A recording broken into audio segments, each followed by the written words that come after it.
1 जुलाई यानी कि आज HDFC और HDFC लिमिटेड का मर्ज हो गया है। अब HDFC बैंक जो है वो दुनिया का चौथा सबसे ज्यादा वैल्यूएबल बैंक बन गया है। बता दें आपको कि इसके ऊपर बोर्ड द्वारा 30 तारीख को बोर्ड की एक मीटिंग हुई और उनके द्वारा मुहर लगा दी गई और आज से यानी कि 1 जुलाई से HDFC बैंक का मर्जर हो गया है। इसके बाद मर्ज होने के बाद HDFC बैंक चौथा वर्ल्ड का सबसे ज्यादा कह सकते हैं वैल्यूएबल बैंक जो है बन चुका है। लेकिन अब इस मर्जर के बाद क्या क्या आम इंसान पर प्रभाव इसका होने वाला है आपको वो बताएंगे और आपको बताएंगे कि जो लोग FD करवाते हैं उन पर क्या प्रभाव होगा या जो लोग फिर लोन ले रहे हैं उससे क्या क्या प्रभाव इस पर होने वाला है। देखिए, सबसे पहले हम आपको ये बता दें कि एक रिपोर्ट जो सामने आई है, इस रिपोर्ट में दावा किया गया है कि मर्जर के बाद HDFC का मार्केट कैप जो है वो 172 अरब डॉलर यानी कि करीबन 14 लाख करोड़ रुपए पहुंच गया है।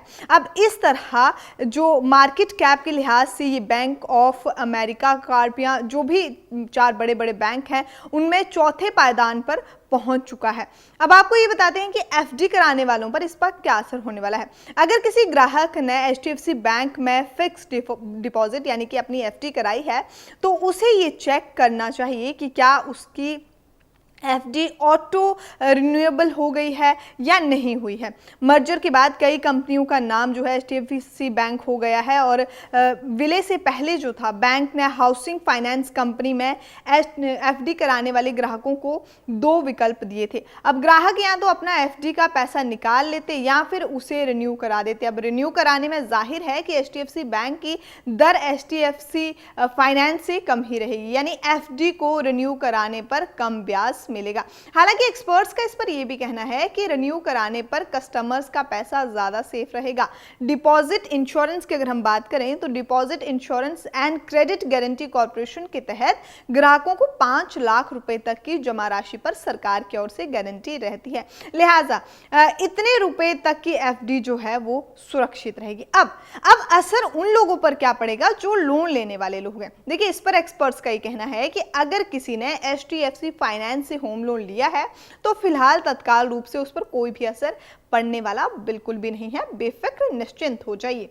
लेकिन रिजर्व बैंक के तहत HDFC बैंक के होम लोन की जो दरें हैं वो बाहरी बेंचमार्क से जुड़ी होती हैं। इसका मतलब ये है कि आगे चलकर HDFC फाइनेंस से होम लोन की दरों में बदलाव हो सकता है। इस बात की काफ़ी संभावना है कि लोन पर ब्याज जो है वो रिवाइज होने में इस पर कमी आ सकती है। अब आपको ये बता देते हैं कि इस मर्जर के बाद HDFC के पास 12 करोड़ कस्टमर हो जाएंगे, यानी कि जर्मनी की जनसंख्या से भी ज़्यादा कस्टमर हो जाएंगे। इसके साथ ही कंपनी के कुल ब्रांच की संख्या 8,300 पहुंच जाएगी, जबकि इस कंपनी में काम करने वाले कर्मचारियों की संख्या 1.77 लाख पहुंच जाएगी।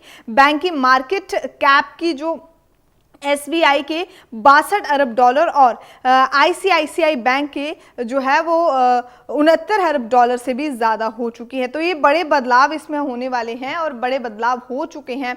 हमने आपको बता दिया कि जो लोग जिनके द्वारा लोन लिया गया है उन पर क्या असर होगा, जिनके द्वारा HDFC बैंक में अपनी FD कराई गई थी उन्हें क्या करना होगा, उन्हें किस तरह से रिन्यू करवाना होगा, उन पर क्या असर होने वाला है। लेकिन ये बड़ी खबर थी जो आप तक पहुँचाना बहुत ज़्यादा ज़रूरी थी कि HDFC बैंक फाइनली मर्ज हो चुका है। बोर्ड ने 30 तारीख को मोहर लगा दी और आज से यानी कि 1 जुलाई से HDFC बैंक पूरी तरह से मर्ज हो चुका है।